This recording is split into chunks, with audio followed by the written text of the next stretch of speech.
But tonight we're going to focus on the tag argument, and I think this underpins, I think, one of the most important, critical, foundational arguments for Christianity itself. I mean, this argument alone, I think, demonstrates the Christian God, or at least how Van Til formulated it. But yeah, we're going to jump into this, and I just think it's just so easy to follow the thoughts instead of me just blabbermouthing. You can just follow along and just chime in or jump in anytime you want me to elucidate, or to go into more depth. If you don't want to know something more about it, just let me know and we'll talk about it.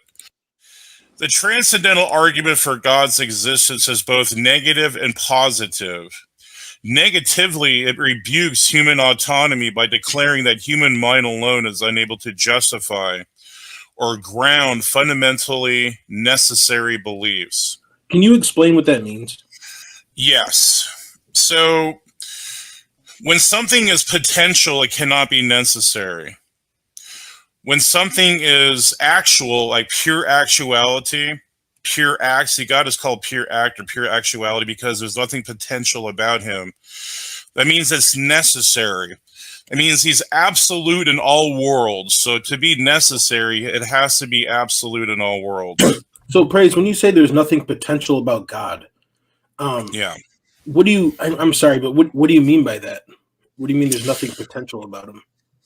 Like with God's attributes and character traits, is there's nothing potentially to change or something to basically make it questionable. Okay. So when we say God is omnipotent, that means it is absolutely the case that he in every possible way that he is potent. Well, absolutely. There's no, right. I mean, there's no question. So his potence is unquestionable. It's necessarily the case. Like there's nothing that would even challenge that. Right. So that's what it means. It's like when potentiality means like it's subject to change, like it's subject to fluctuate. Like let's say atoms. Yeah. Gotcha. Like our atoms physics. Physics can change. There could be, when you think about like the composition of the universe, like you can have different atoms, you can have quarks, you can have hypotheticals. So there's nothing hypothetical about God's attributes or traits. They are absolute and they are simple, and they're not composed. It's not a composite. So God is an absolute unity or one. He's not like a composite being, like he's half immaterial and half material or something like that. Yeah. But that's what it means. So, ladies, do you guys understand it so far? Oh yes, you guys are doing great, and we can and we do. Plus, Sparrow and I have been around this too. So yeah. Well, excuse me, I'm the slow one. So no, Kevin, you're not. Yeah, I was pretty slow in this too. So yeah, you're not slow. No, it took me about a good few weeks to get epistemology down. So that's, you're good, Kevin. You're so good. All right. So we have necessary truths. They are absolute in every possible world. They are universally true. I mean, it's not even. Yeah, it's just not only is it universally true, like it's modally true in every single world. So any possible can we tie in Colossians 1 to this, Praise, where it says that all things were made for him, and by him, speaking of Jesus, and by him all things consist. So he is the necessary for reality because he holds all things together. Amen. That's exactly what we're talking about. Okay. So now, do you present this to like a non-believer as like your stance for your worldview, or do you actually present this as an argument against them? Like, how do you use it? So this is a component of the tag arguments. This is what we're going to get into. It's called the preconditions of intelligibility. that for anything to even have a fact, to have anything that is true, false, real, that God is the necessary precondition of that. So just like you mentioned in Colossians 1, that he like when we quote that, it's saying that he is he's necessary for anything to exist. Everything depends on him. He's the only independent one. We're dependent, but he is independent. Ultimately independent, metaphysically independent of all things. So he's the ground. So, or Colossians 1, I'm glad you brought that up, because he's the grounds for all things. Whenever we say that, he is the maker of the invisible, visible, all things, like that means that's telling you that right there, he's the grounds of all things, including beliefs itself. Right. Yeah, I understand that. Yes. Okay. But so this ties into the argument. So I'm saying is the point of this to just establish to others what we believe, or is this actually to somehow argue against what they are saying? Absolutely, this is to argue against them, because what is their grounds for anything? How do they substantiate or justify? Like, how do they, just like give some type of standard for how things exist, or the preconditions of intelligence? We'll get into that. So positively, the transcendental argument says that knowledge is only possible if one accepts that God exists and that he is the absolute authority. In this way, the transcendental apologetics sees the apologetic task as a battle over the nature of ultimate authority. So we have autonomous agents in this world that reject his ultimate authority. This is where the tag comes in very useful. Van Til said, either one thinks in terms of authority of Scripture, making reason and all its activities subject to this authority, or else one acts and thinks no one's own ultimate authority. So what is the atheist's ultimate authority then? And they would have to use that to be grounds for anything that is intelligible. We'll get into that. I think it'll become more clear. So the transcendental argument both attacks the human autonomy established by Immanuel Kant, and asserts the authority of God. Often the argument is misunderstood to insist that because unbelievers do not have a God belief, they cannot know anything. That's not how we're arguing. But some people who are bigots of Van Tillian precept, they like to, prop up straw mans and misrepresent it. That's not what we're saying. But what the argument is actually saying is that there's no way they can know things, they just have no. Exactly. There's no way they can. You cut out there. Oops, I'm sorry. Yeah. So exactly, you hit the nail right on the head there. So they can be logical, but we're saying there's no way to give a foundation for that. There's no basis for it. There's no grounds for that. But the argument is actually saying that there is no way for an unbeliever to ground his thinking in knowledge given his worldview. Specifically, the unbeliever cannot account for reason or morals. But the transcendental argument only works because unbelievers really do up reason, and because they really do have moral convictions. So these beliefs are inconsistent with the unbelieving worldview and are in reality borrowed capital from the Christian worldview. So they borrow from our worldview all the time. I called Mark out on this with his moral argument, and he tried to skirt around it. He tried to dodge, dip. Fantastic. Praise, can you give an example of, let's say, like an atheist borrowing from a Christian worldview? Yeah, so they'll say what they'll do is they'll refer to truth. Like they know that evolution is absolutely true. The problem is, how can you even have a basis for truth? How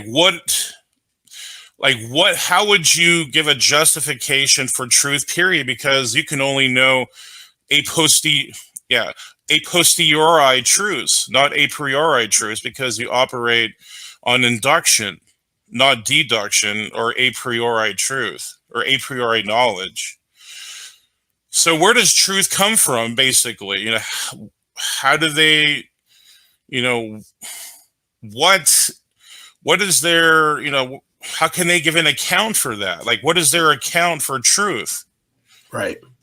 So they always invoke truth somewhere, like with some type of biology, physics, or the Bible. They'll say that there's a direct contradiction. Like, how do contradictions even exist in your worldview? How do you even account for contradictions? I've never even thought of that. How do contradictions exist in an atheist worldview? I have never thought about that. Exactly. I'd have to really think about that. So, I mean, what is the cosmos empowering you or something to give you or endowing you with that some type of ability to do that? And they'll say the laws of logic. We're going to get into that now. It's going to be the war over laws of logic here. So gravity, thermodynamic, all these different laws, logic and stuff, they're just self-existent. Right, yeah, they'll say that could be brute facts, but again, brute facts are contingent, because if they were necessary, they wouldn't be brute. So brute facts are weak and they're contingent. They're self-defeating, in other words. It's just a word. That's just something they tried to invoke to get around accountability or burden of proof. So these beliefs are inconsistent with the unbelieving worldview, and in reality we just went through that. So the transcendental apologetics assumes that since everyone, including the unbeliever, has an intuitive sense of the indispensability of reason and morality, there must be a sufficient explanation for the intuitive beliefs. So the transcendental argument says that the Christian worldview is the only sufficient explanation. In this way, the transcendental apologetics is a battle between worldviews. So the unbeliever can only think and reason because he is operating partly on the Christian worldview, even though he affirms a non-Christian worldview. So what are we talking about? Well, one is the Imago Dei. See, we're image bearers. We were made to reason and rationalize and be moral agents. Right. So, Praise, I have a question, though. Sure. So I'm just asking, can other religions use this argument as well? Like, let's say a Muslim, obviously they have a false god, but could they use this argument as well? Or is this specifically only working for the Christian God? Well, yes, they can. They can try to say, like, let's say Islam, for example. They'll say Allah would be the precondition for all truth and knowledge and logic. However, there's an issue called the one and the many. So we have plurality, and we also have unity, like unified universal truths, and we have particulars in reality. So in other words, the source of reality, it has plurality and unity. So Allah only has unity. How does he account for plurality then? So that the triune nature of God would account for that better than Allah per se or any other God. I think the Christian God is the only triune monotheistic God out there, absolute being. So that would account for the problem of the one and the many. But also, we could also argue the supererogatory nature of reality, that Allah is not supererogatory. It basically, supererogatory is a philosophical term, but if you put it in biblical terms, it means agape. That the biblical, right. Gotcha. Yeah. The biblical God is the only agape God out there, unconditional, sacrificial, loving being out there. And there's no other worldview that can account for that. Amen. So there's a problem that one of the many we can maybe get into that next time, but that's a really strong argument for why the preconditions of intelligibility can only be grounded in the Christian God. So the unbeliever can only think and reason because he is partly on the Christian worldview, even though we went through that. So Immanuel Kant, his name's Kant. I mean, he's one of the, like, when philosophy blew up, like during that period, like between after Jesus all the way up to, like, the second millennium, whatever, like, it's like it was ruled by these top Christian philosophers. So Immanuel Kant is one of them. And he says Kant's answer to the transcendental question was that the mind must contain a priori categories. We went through a priori of its own to make sense of the world. Without abstract structures, categories, laws by which to filter all sensory experience, nothing can be intelligible. So your sensory experience is limited. It can't account for the universal things we have part of reality, like the laws of logic. And they're a priori and universal. So we'll get into that too. So Kant reasoned that the human mind must possess these structures in and of itself. So the transcendental argument best understood to take the form of modus tollens. I forgot to put, it's both. It's modus tollens and modus ponens.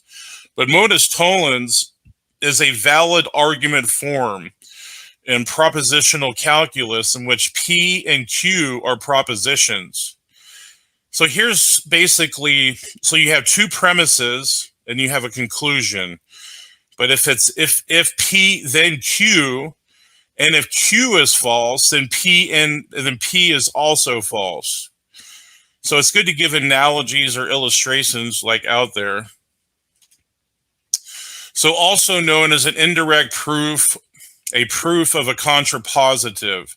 For example, if being the king implies having a crown, not having a crown implies not being the king. Do you see how it's a negative argument? So modus tollens, it argues opposite of modus ponens. So modus ponens is if P then Q, but this one is not P then not Q. So they're both false. But in modus ponens, if it's P then Q, so I'm trying to think of like a good modus ponens one. So the king, so since the king has a crown, therefore he's the king. So that's modus ponens. Tonens, like modus tonens with a T, is a negative form argument. I think we're gonna give some examples here anyway. And then the modus ponens is a positive form. So there's two ways you can operate this argument. So this goes along the line of the T.A.G argument. So Robert Knudsen, professor of apologetics at Westminster Seminary, summarizes the argument. Given anything that is meaningful, indeed, giving anything at all, one can provide an account for the fact that is possible only in the foundation of God's revelation in Jesus Christ, as witnessed in the scriptures. So what is the starting place of all knowledge and all morality and our experience of reality? The Gospels, the scriptures. That is our starting place. It is not science. It is not anything autonomous from God. See, atheists start with their senses, with their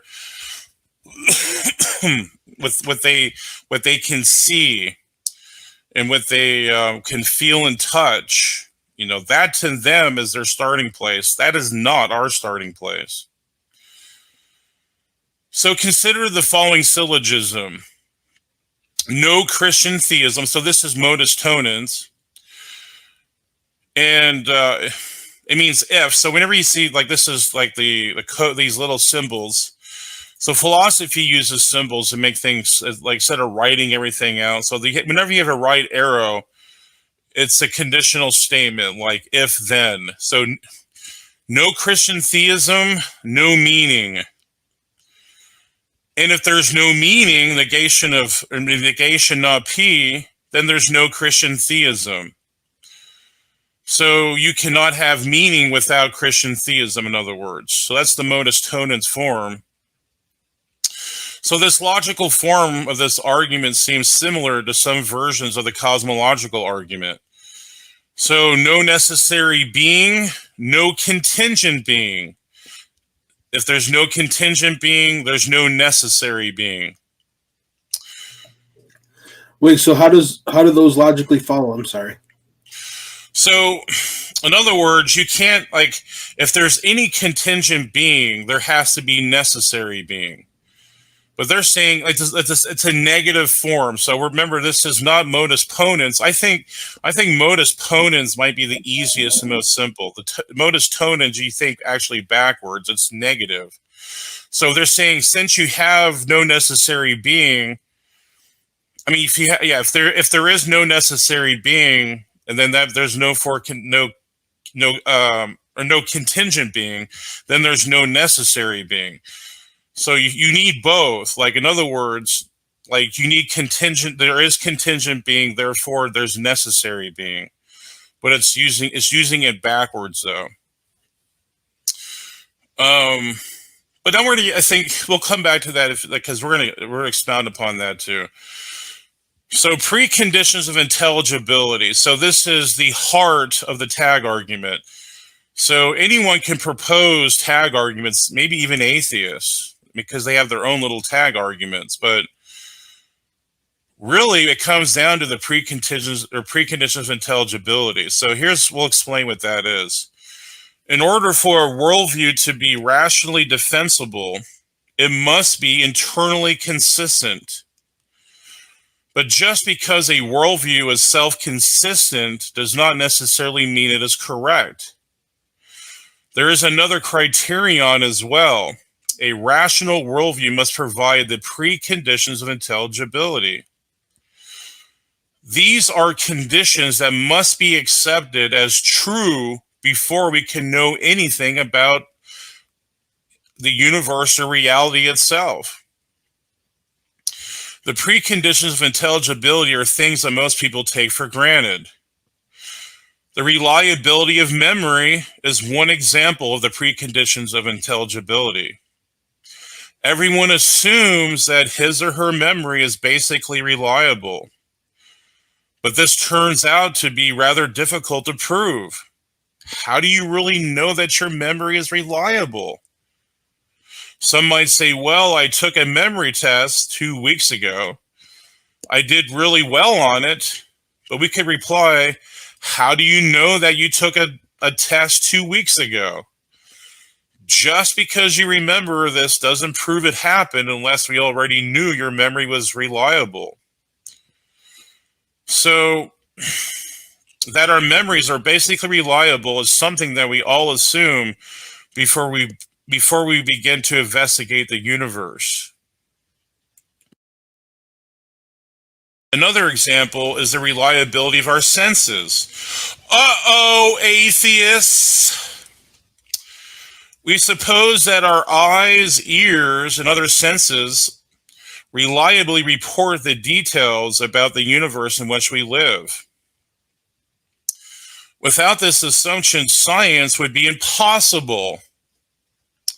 We could draw no reliable conclusions from any experiment in our observations of the experiment if our observations, I lost my place here. So we could draw no reliable conclusions from any experiment if our observations of the experiment are unreliable. Very true. So whenever they say, we need God to prove himself scientifically, Ask them what their preconditions of their senses. Like, how do you know your senses are reliable to even judge if there or arbitrate if there was a God? So basically, that the evidence they're requiring and imposing really presupposes God himself anyway. So they don't even need any evidence, because the thing they're inquiring requires God to be the preconditions of their senses to grant that. Yeah, but a lot of people don't think about that stuff. They don't think that way. No, that's why I love this. This is why this is so powerful. You can defeat atheists with their own game. The game they're trying to play, is, well, I don't see God in reality. Well, how do you even know what you see? Yeah. Their senses, they would say what chemical processes in their brain or something. But it's like, well, then how can if it's just a chemical process, how can you trust that? Right, exactly. Why are you trusting what you see, taste, smell, and touch if all it is chemical processes going through your brain? Right. So, I mean, you can ask him, is brain chemistry, is that truth apt? Or is that logical or rational itself? They can't, because if they're gonna ascribe something rational to brain chemistry, there's something called a reification fallacy. So if they're reifying things that are inanimate, like brain chemistry, molecules, or physics, whatever you want to cosmology, that they're anthropomorphizing something that's inanimate. They're like giving it life to something that's no life. And they're ascribing some rational characteristics to it. So they can't. So just remember, that's called reification when they do that, if they try to. I'm not going to remember. Oh, yeah, no, that's fine. Well, in fact, you know what? I'm going to put it in here then. So, because I'll send it to you. You can look at it. Yes, please. So now I put in nice and big letters. So if our sensory experience are merely illusions, then science would be impossible. Consider one more crucial example, the laws of logic. We all presume that there are laws of logic that govern the correct reasoning. Earlier we were talking about some of this stuff, but we'll get into a little bit more detail here, because where's we at here? So let's see. So it probably didn't occur to anyone reading this that claim it is a law of logic that we all take for granted. And yet, how could we prove that there are laws of logic? We would have to first assume them in order to begin a logical proof. Therefore, the laws of logic constitute a precondition of intelligibility. They must be assumed before we can even begin to reason about anything, including reasoning about the laws themselves, the laws of logic themselves. A logically correct worldview must provide these preconditions of intelligibility, because without them, we could not know anything about reality or the universe. Both creationists and evolutionists must assume the preconditions of intelligibility at the outset in order to know anything. So Matt Slick, we're going to give a form of the T.A.G argument just to get your mouth wet a little bit, or get your mind kind of introduced to, because there's different forms of the T.A.G. There's not just one T.A.G argument. Like, there's many different forms and ways you can propose it. But I like Matt Slick to basically as a starting place to operate off of. So here's basically his argumentation. It's really simple. Logical absolutes exist, premise one. So this is not modus tollens. This is modus ponens. This is easier. I think I like modus ponens better. Logical absolutes are conceptual by nature, are not dependent on space-time, physical properties, or human nature, premise two. And here's the conclusion. So remember, if P, then Q. So this is like typical modus ponens. Since logical absolutes are always true everywhere and not dependent upon human minds, it must be an absolute transcendent mind that is authoring them. And that mind is called God. So that's just a good starting place. That is, I would, people contend this argument, say that Matt Slick here, people like Alex Malpass, so he's an atheist. He tried to critique it. And atheists are like, we took down Matt Slick, and they like are patting themselves on the back. But actually, there's been some philosophers out there that said Malpass wasn't that great as he thought, and they critiqued even Malpass. So it does. I mean, I'm not saying like this is like, the only one. I'm just saying like this is a general understanding, like a good starting place for the transit or tag argument. I have another one. So let me show another one. I think this is even more. I think this format right here is even the best out there. I don't think anyone could touch it. I think this is the best one out there I've seen. So here's another one. Here's, I think, the best one we have.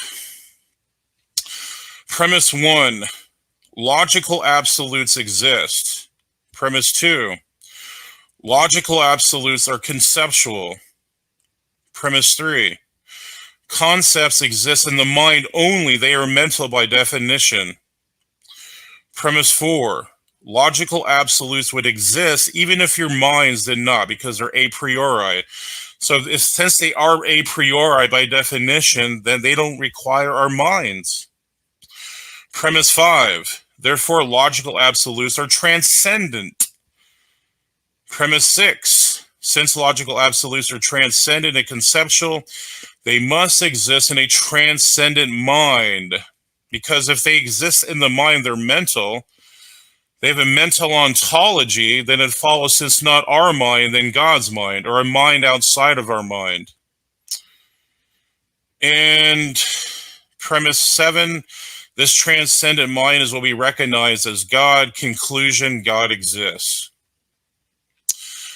That is a pretty stout tag argument there. Pretty darn good. I haven't seen anyone touch it.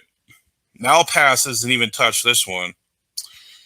So I'd like to even, put that challenge out to Alex Malpass and all these other atheists out there that think they can take it down. It's yeah. So that's the best one I've seen. But this is how the tag argument is formulated. This is how we argue. The preconditions of intelligibility undergird and support everything with the tag argument. Let's get back to the preconditions. Nice. Do you have that exact tag argument on your notes there, Praise? Yeah. You know what? I'm going to put the link there because it's actually on my YouTube channel. Oh, okay. I'm going to put it on the word or the this Word document here. Yeah. So that to me is a logically valid argument, and it's the conclusions follow. It's a sound argument. So let me put the link right here. I'll put link to best tag argument. There.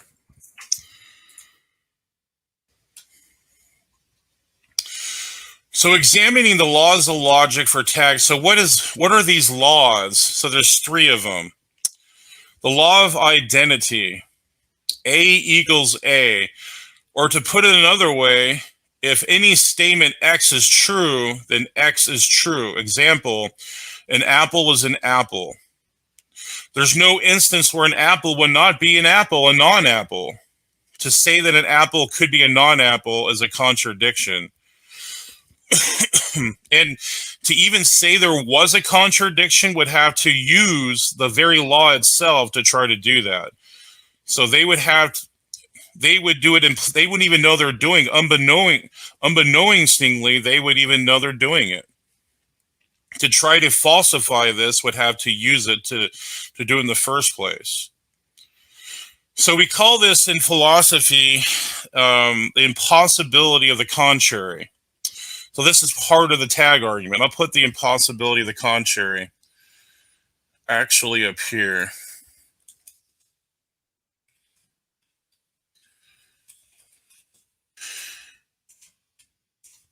So we call these reductio ad absurdums too. Let me put this up here too, because these are important.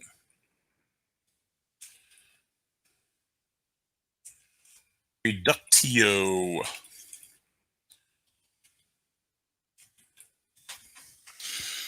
So to try to falsify these, you would have to use them. So it's impossible to. It's the impossibility of the contrary, and therefore, since they call it a reductio ad absurdum, but we could do that a little bit later. I don't want to get too off track here, but we'll come back to that.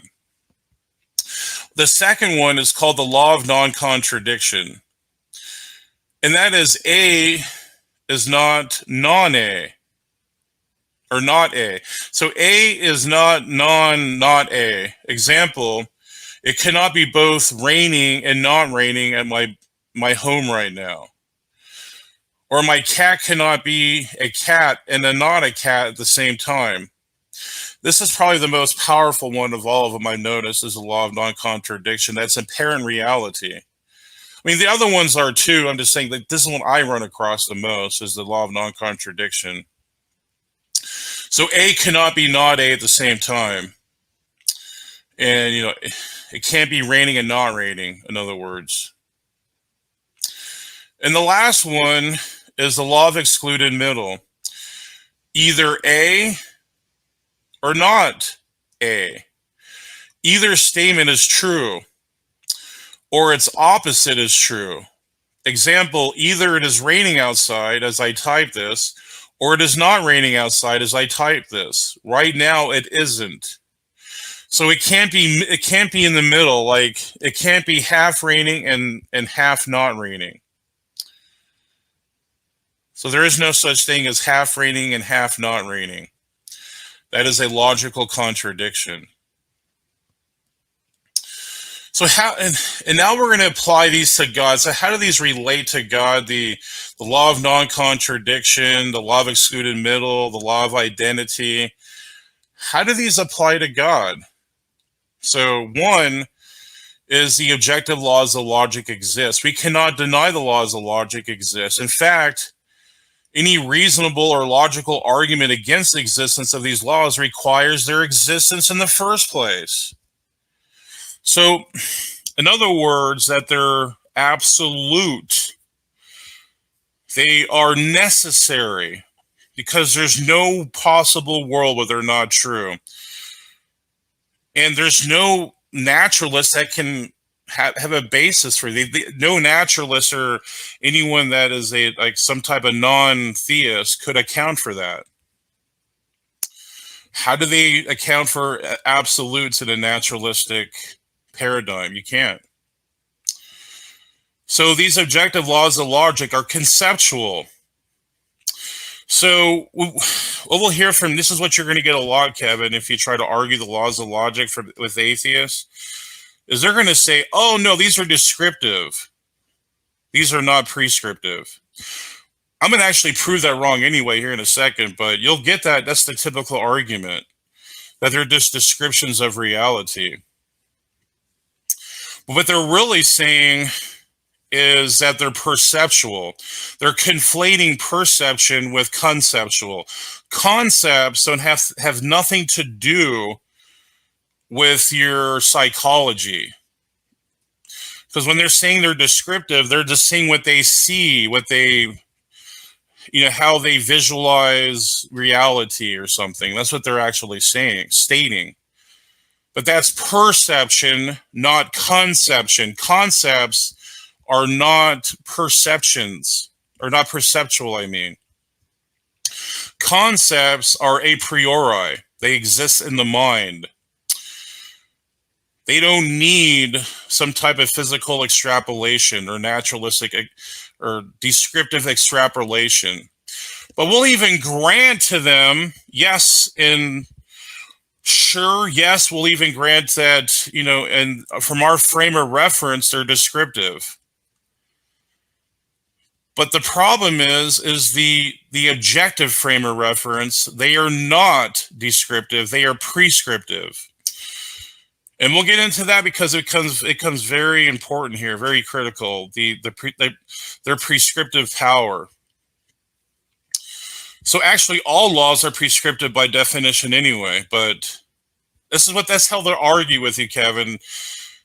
No, Kevin, these laws, we don't need to invoke a god because they're descriptions of reality. Well, first of all, ask him, no, Kevin. So what you would ask him, are you talking your perception? Are you saying these are perceptual? Or are you saying these are conceptual? By definition, concepts have nothing to do with descriptions of reality. Like the concept of an apple, or like the concept of justice, there's no descriptive power of justice. We don't need to describe justice. Justice is a moral, it's like a moral ontological understanding. So concepts are outside of perception, in other words. So don't let them like throw you or push you around with a little descriptive thing, because they're just totally wrong anyway. Like they're conflating. Just remember this: they're conflating perception with conception or conceptual. They cannot be seen under a microscope. You can't find the law of identity, their non-contradiction under a microscope. If you do brain surgery, you're not going to find it in your brain somewhere. It's not going to be under your pillow. You're not going to dig it up in your garden. Have you ever heard of atheists say something like the laws of logic are like inventions or something? Like, have you ever heard of saying something like that? Yes. They'll say that, oh, humans just invented this to describe reality. Yeah, I've heard them say that. The problem is first they're the reductio ad absurdum. So if they're reductios, then space, time, or matter has nothing to do with it. So they couldn't even say that. So they didn't invent them; they discovered it. And here's another way to destroy it all: is just say, well, they're prescriptive. So since they are prescriptive and universal, then therefore they can't have. So therefore humans couldn't invent them anyway. So this is how you have discussions with atheists, because for them to say that the humans invented it, then ask them, why are they universal then? If they're universal, then humans are irrelevant. Humans are not universal. I mean, they're local.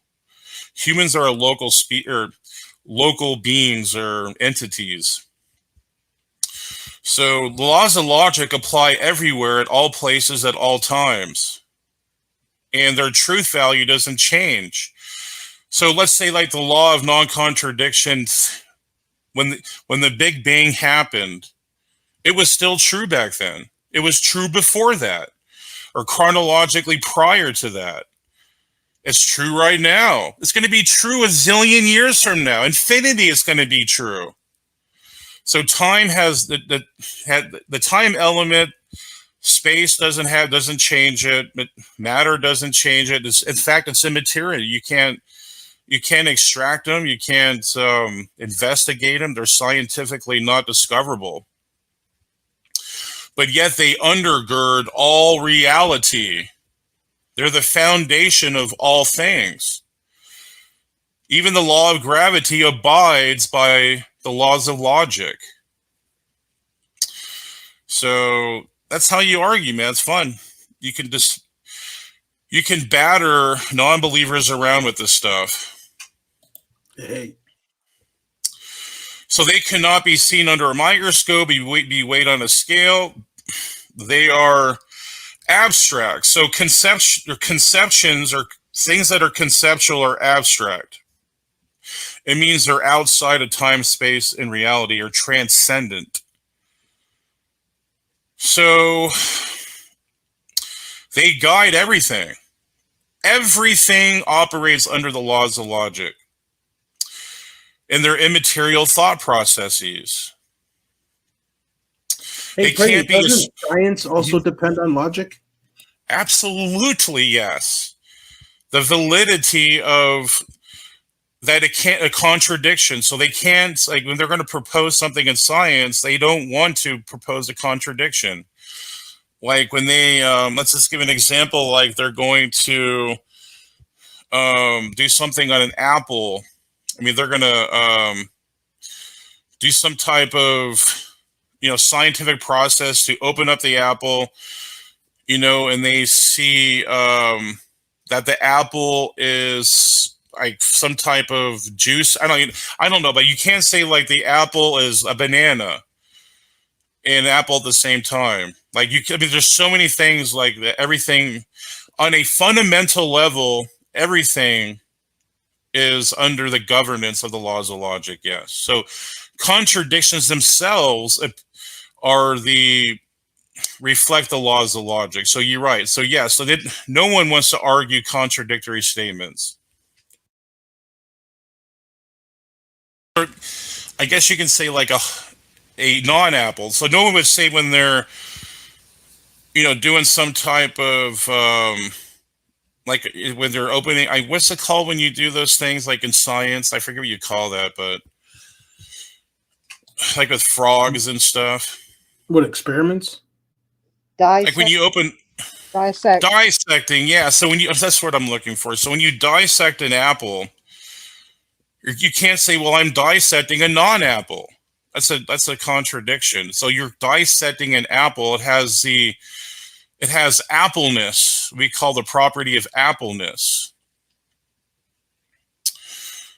Apples have the property of red, and they have the nature ontology of an apple. So so that's another thing to get into, is basically essences, the essence of an apple. But we'll continue that later.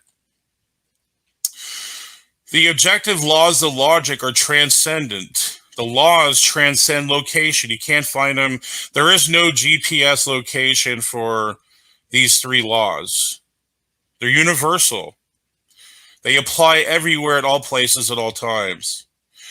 Culture and time. If we go forward or backward a million years, the laws of logic would still exist and apply, regardless of culture or geographic location.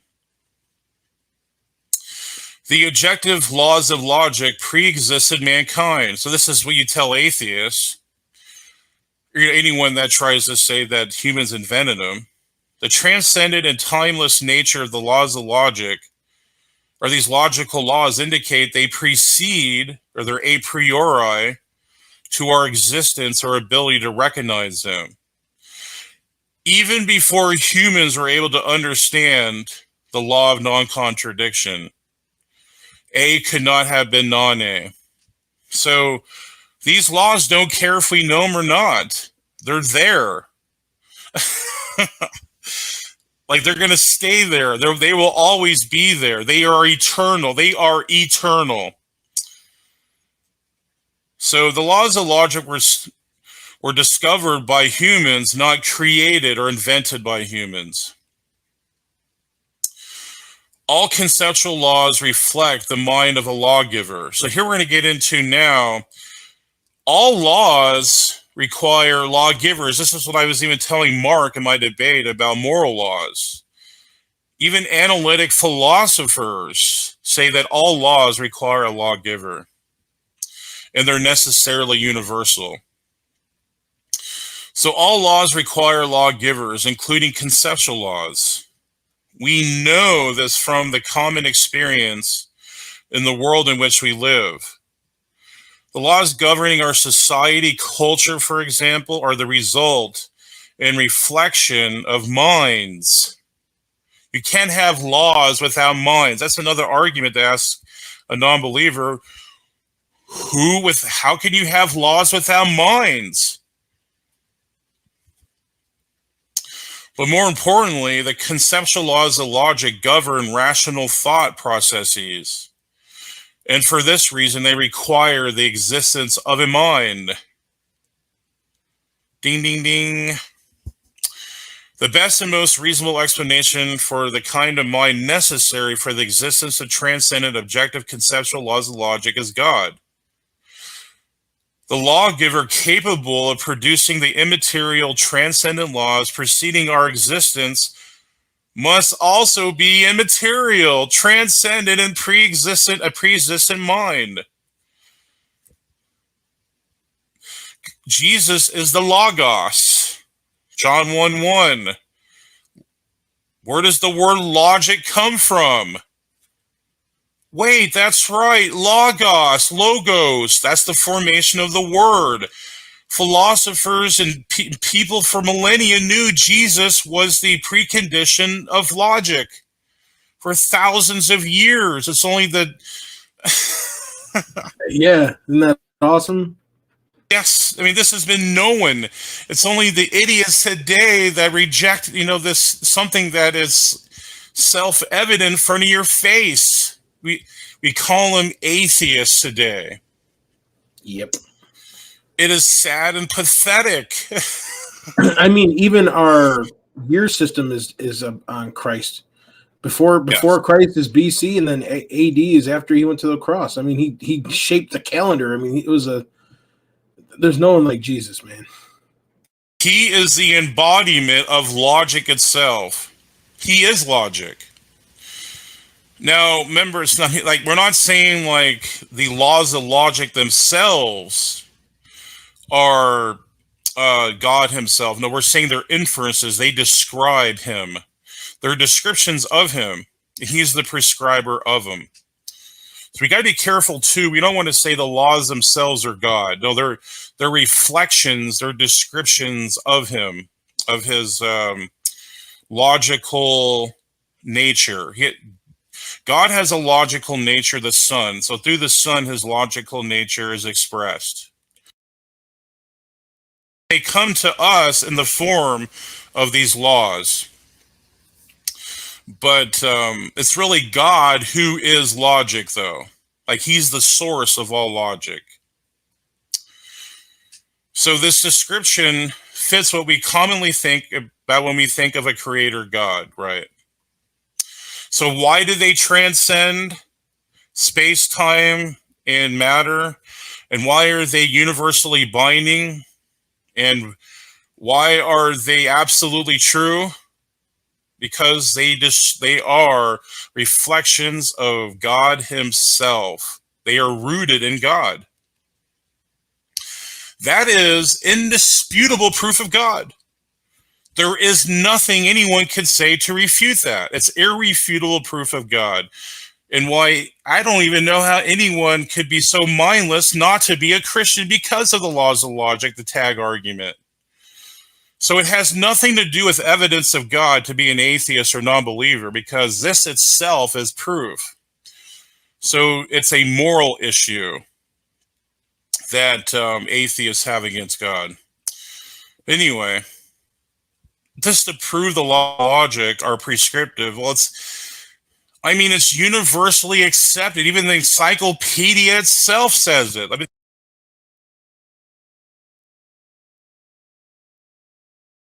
Oops, I was on mute. But whenever someone argues that these laws of logic are not prescriptive, just tell them, well, even the encyclopedia says it. Really, it's like it's universally accepted. That is the case. That laws, they're called the Aristotelian laws of logic or laws of thought. And we'll pull it up here. This is straight from the frickin' encyclopedia.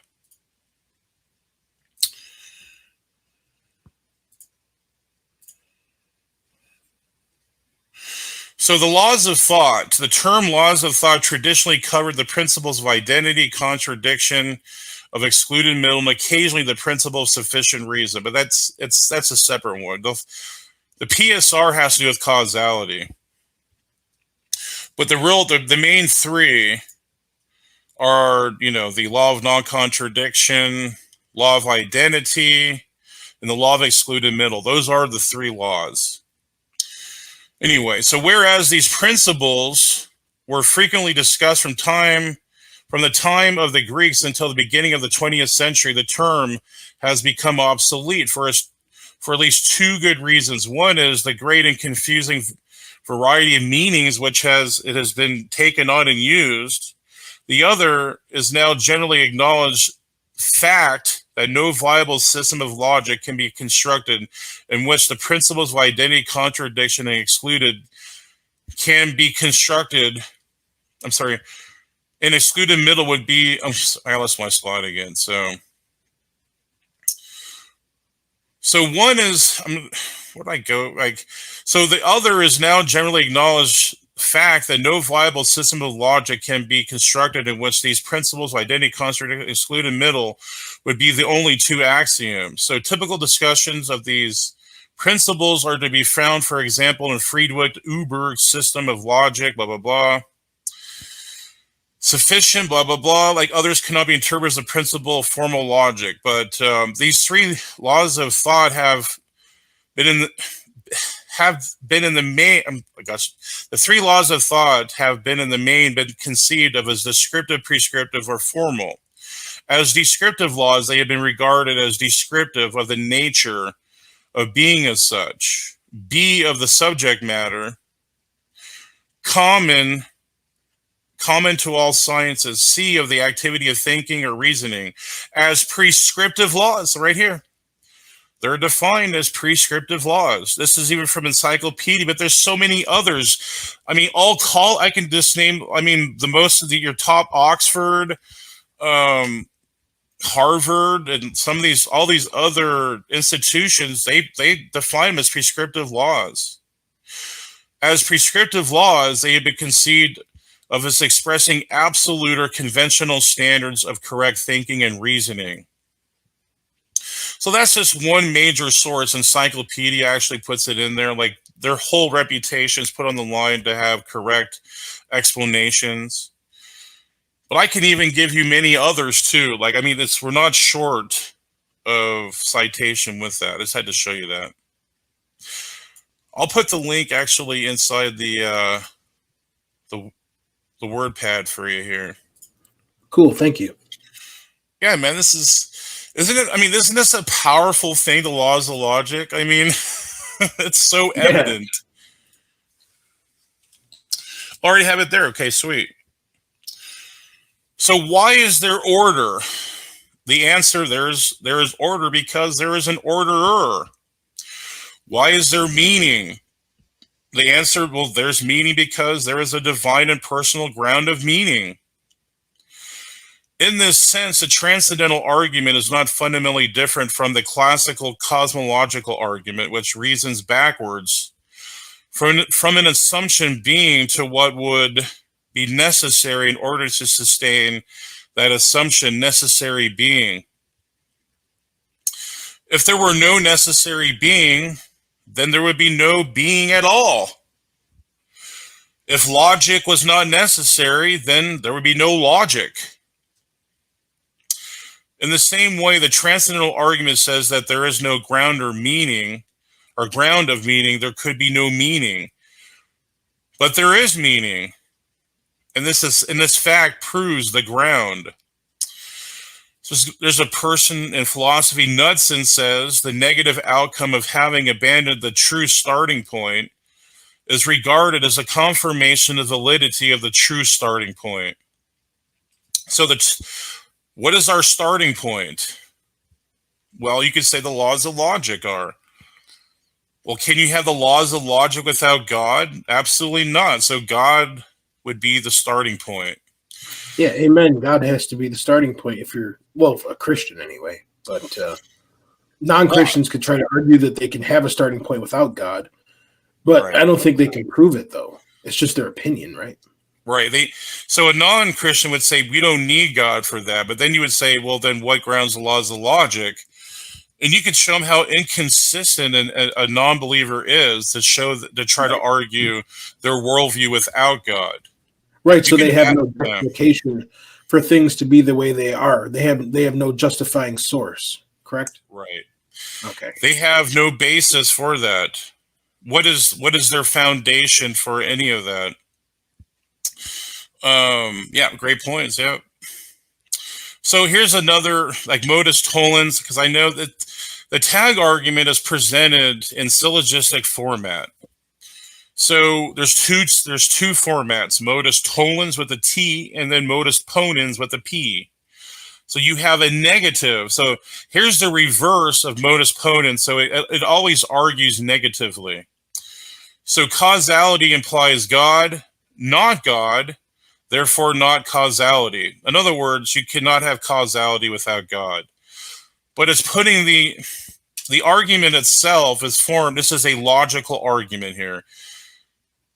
So this is basically a T.A.G argument. So you can't have so without causality, you can't have God, but you form it in a negative, like in a negative format, the modus tollens. So not God, therefore not causality. I like this one, modus ponens. If causality, then God. We have causality, therefore God. If P, then Q. This is more simple. Modus tollens is like a little bit unnatural for me, at least. Some people, I guess, might say it is natural for them. I don't know. So not God, not causality. And this one is causality, then God. If P, then Q. So consider the following statement from a Christian theory of knowledge, which occurs in the context of Van Til's stated purpose to indicate in a broad way the method of reasoning that is to be pursued in the vindication of the Christian theism. How then, we may ask, is the Christian to challenge this non-Christian approach to the interpretation of human experience? He can do so only if he shows that man must presuppose God as the final reference point and predication. So everything is predicated on God. He is the predication. Otherwise, he would destroy experience itself. Then we went up to the preconditions of intelligibility. So everything's rooted in the precondition. Everything hinges on the preconditions for intelligibility for the T.A.G argument. So atheists might say, well, there's something equal to God or something that might be on the same level as God for the laws of logic or whatever. Well, then ask them, what are your preconditions for intelligibility? I think we went through that. Your senses, even how do you know your senses are reliable? Your memory, for example. So you would need God for that. What is the best explanation? So we put this in like the most parsimonious position. We could compare and contrast. Like this is fun to do with non-believers if they want to deny premises. So you have, in other words, when you have a deductive logical argument, either modus ponens or modus tollens, the conclusion is absolute. There is no question about it. It is God, therefore, exists. Period. Stop. So that is that. I mean, there's, in science, like, inductively, you can say, well, that the frog might, have 100 babies next year. It might be the case. That's an inductive argument. That is not syllogistic deductive argumentation.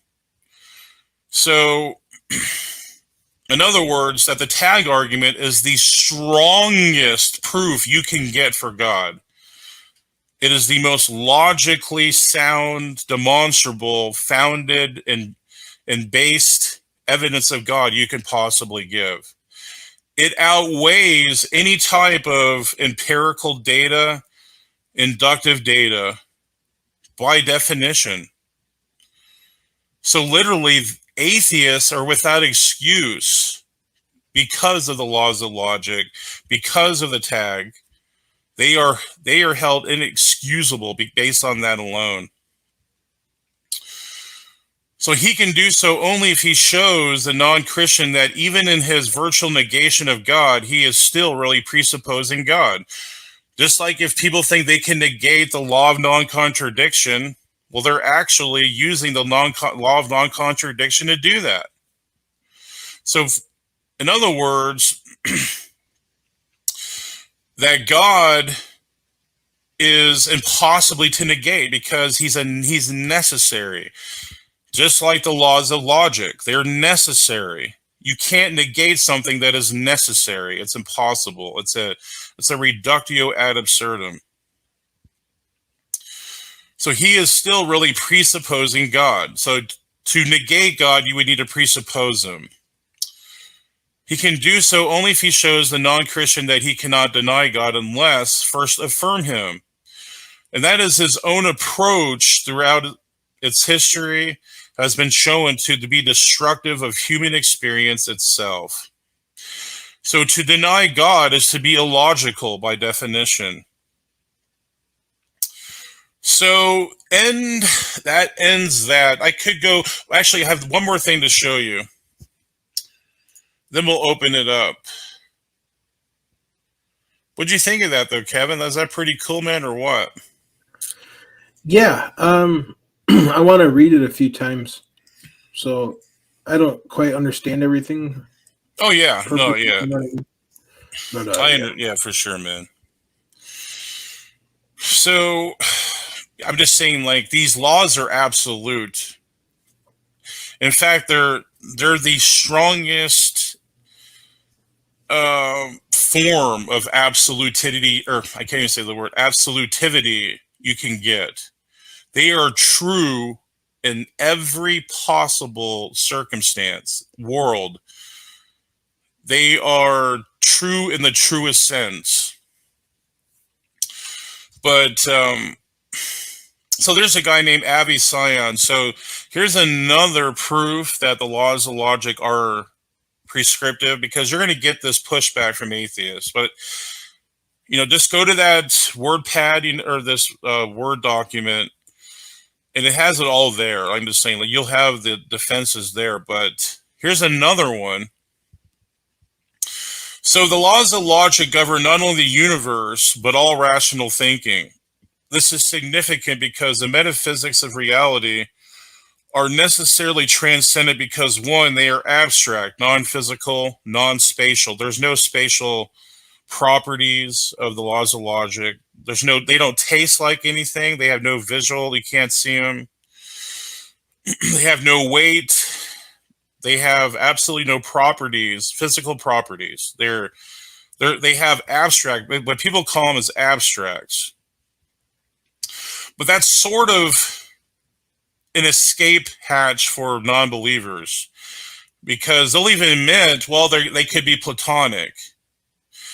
Well, things that are Platonic do not have bivalence. So bivalence means that they have truth and falsity already embedded in them, so they couldn't even be Platonic. But I mean, there's so many things they try to weasel out with, but yeah, I'm gonna get to that. So they are timeless, they are immutable, they are intelligible, they are universally true. We cannot discover the law of non-contradiction, for example, empirically via the scientific method. But they are accessed inductively and deductively through cognition. Hence is why they are referred to as the laws of thought. In other words, they have a mental ontology, but most importantly, they are prescriptive, as PhD philosopher A.G says about his book, Inductive Logic. But so consequently, the laws of logic can only be grounded in the Christian God, because only he is spaceless, timeless, immaterial, unchangeable, and is able to provide the preconditions of intelligibility. what atheists consistently flounder on is the difference between perceptual, we were talking about tonight, and conceptual. Avi explains the laws of logic are intuitional, therefore they are not perceptual, psychological, but conceptual, and hence not descriptive. So here's what he says. This is a little bit of a long, I'll try to get through this quick, but the laws of thought are prescriptive inasmuch as human thought is fallible and humans have volition and can behave erratically or maliciously. If humans were infallible, there would be no need for us to study and voluntarily use such laws. There is an ethic to cognition as to all actions of free will, and the laws of thought are its top principles. So the laws of thought are descriptive insofar as we commonly explicitly or implicitly use them in our thinking. But this does not mean that we always use them or always do so correctly. They are not laws in the sense of reports of universal behavior. Some people are unaware of them, increasing probabilities of erroneous thinking. Some people would prefer to do without them and eventually suffer the existential consequences. Some people would like to abide by these prescriptions, but do not always succeed. These prescriptions as explicit principles to consciously seek to abide by have a history. They were, to our knowledge, first formulated by a man called Aristotle. So he was the first one to really talk about them, like he discovered them, like he didn't invent them. In ancient Greece, he discovered them to best describe the cognitive behavior patterns that lead to successful cognition. He did not invent them, but realized their absolute importance to human thought. Their justification is self-evident to anyone who goes through the inductive and deductive logical demonstrations certain logicians have developed in this regard. Ultimately, it is based on holistic consideration of knowledge development.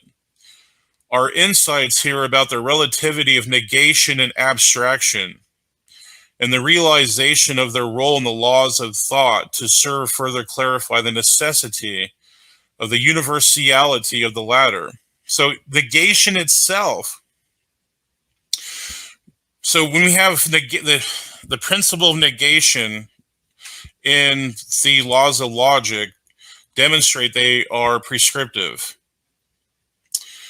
So since there is negation, therefore they are prescriptive. So there's another feather you could put in your cap there when you're arguing with non-believers, is tell them, well, hey, we know that these laws are prescriptive because we couldn't even have negation without them. So, bam. God necessarily exists because the laws of logic exist and are prescriptive.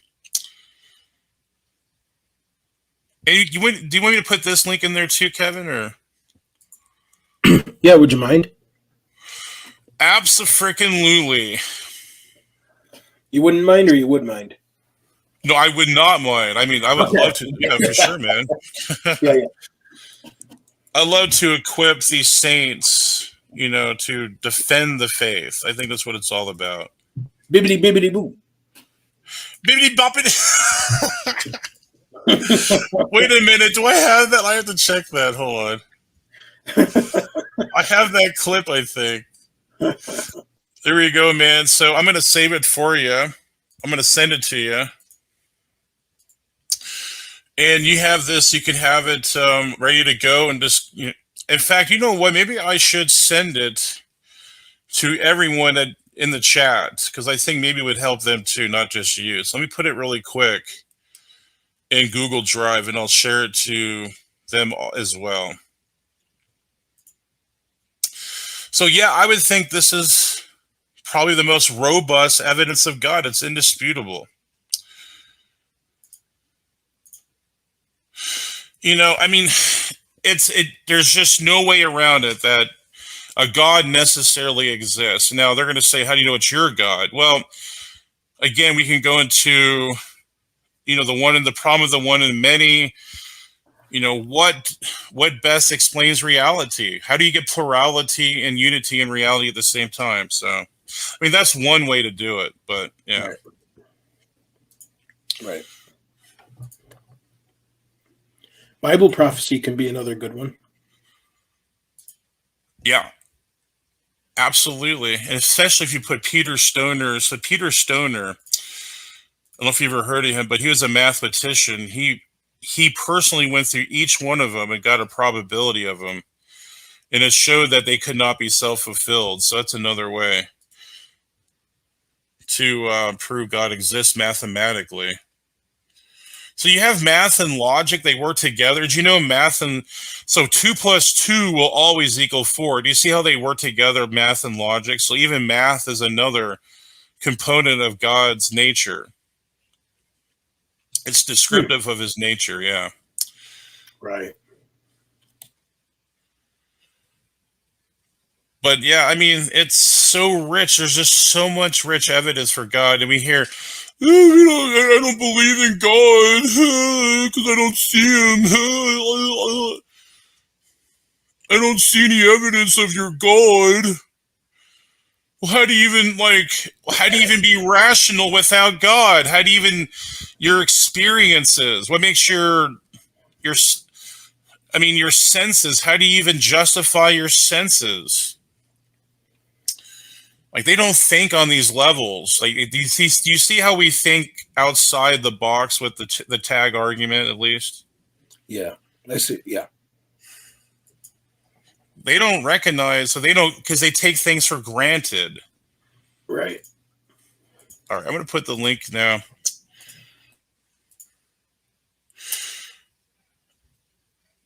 And there it is, everyone. There's the, whoops, I have this stupid thing here. Here we go. You can't, look at me.